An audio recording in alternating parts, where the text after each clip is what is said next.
welcome to the review of round 5 of the RGT. This time it's Silverstone, where we have Whitfield, aka Team Turk Racing, on pole position, which is fitting in two ways. First of all, because it's been that day. Just Bianchi passed away, and my thoughts and prayers are with his family. Not because I think they're ever gonna hear that, but it's the thought that matters, I think at least.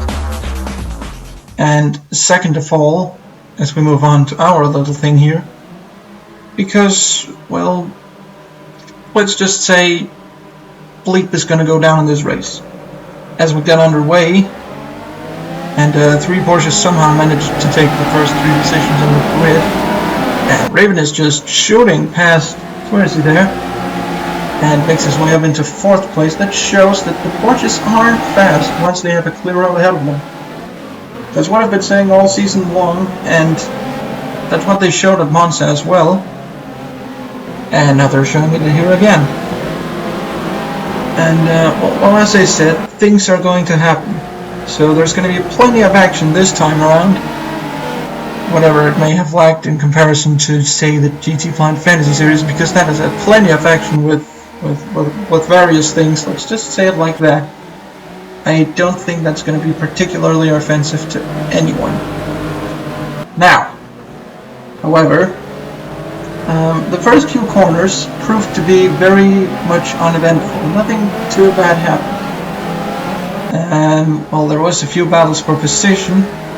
As you can see, Fonseca Vargas somehow managed to catch up to the back of Swears' tank.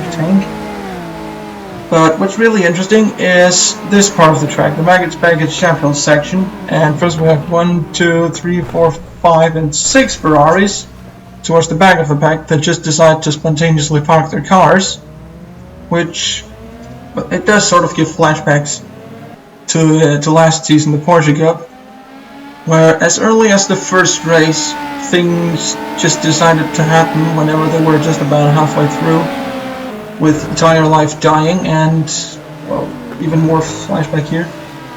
Not quite though. Raven manages to turn it into an advantage and go around Cohen in the battle for 3rd place.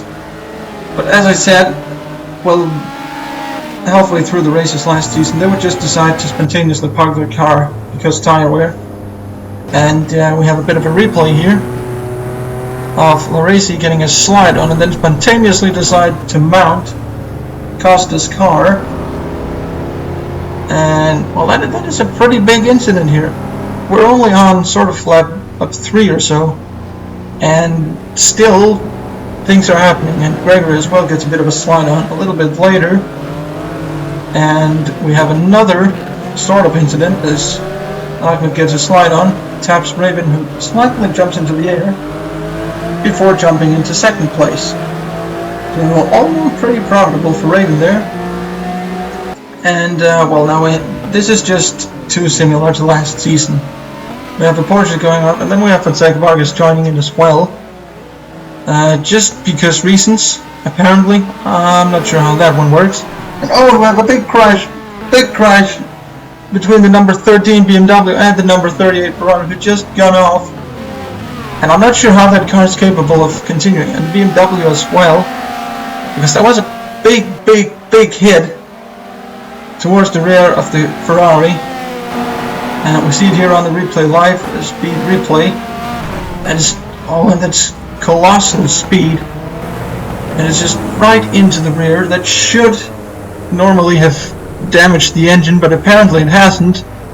Just both of them, somehow, God only knows how, they're both able to continue. Nelson as well, pretty good at the evasion from there. Does get a little tap and then a little tank slapper, but he actually goes back pretty fast here, and well, we have the slidey overtakes once more, and again on Cohen. This time it's Squaresy, and he creates a gap just large enough for Harsk to fit in as well. And brilliantly seen by Harsk that there was a gap there. And now you might be thinking, okay, I'm making this up to make my AI look good. That is what happened to my AI. He is being just as useless as he's been in everything else. Then maybe he did quite well in the 24 Hours of Le Mans earlier this year. But apart from that, he's been absolutely rubbish in everything he's ever done. He is absolutely, he's literally useless, pretty much. If I were to sell him on eBay, he'd not be sold ever. And, well, things happen there every single lap. This is the next curious one, with Harsk bumping Nagato into the, well, off the road. And then we have Whitfield as well, having a bit of a spin at pretty much the same time as the clip we just saw. And, well, he's going to get that stuck on the curbs. No, that's another big crash. And that is my useless. You had one job, and that was to finish the race, and now that's terminally damaged his car. And well, speaking of terminal damage, I'm not sure that's particularly healthy on Crash Drugs being W. And nope, now it's just completely given up. That is the same fate as I think it was Del Prit in the season opener at Sebring. The BMW engines do seem to have trouble staying alive for the longer races, so that's going to be interesting at Spa to see what's going to happen there. And we're now back at the battle at the very top of the leaderboard with Swearzy and Harsk both pretty well placed in the championship. Harsk, of course, being our championship leader, he's always well placed in the championship. And well, Swearzy manages to go around the outside there. Harsk just loses a bit of speed, and Swearzy makes full advantage of that. And that sees him go to the lead for the time being. And yes, that's for the time being, because as you're gonna see, we're gonna have an interesting overtaking occur right about now. Neyland sort of takes a 2-for-1 package here, both taking Gregory, who is well, God knows how far back at this moment with only a handful of laps to go, and taking the lead by overtaking Swearzy in the one same move. That is pretty well done, and from this moment on he just kept going and just didn't look back, and well, nobody was ever going to see him again apart from this group of cars also coming towards the finish. And it was a stellar drive, really. He was the one who made the least wrongs, I should say. Because that was what this race was all about. It was not as much about being the fastest as it was about being the one to make the least mistakes. And, well, that guy is Neyland, as we can see on the results, finishing in just over 3 hours, sort of the expected race distance for a 400-kilometer race. Second place, Swearzy in the Dank Tank. Now, there's probably going to be someone in the grandstand smoking weed somewhere. And Harsk as well, championship leader, does pretty well with third place.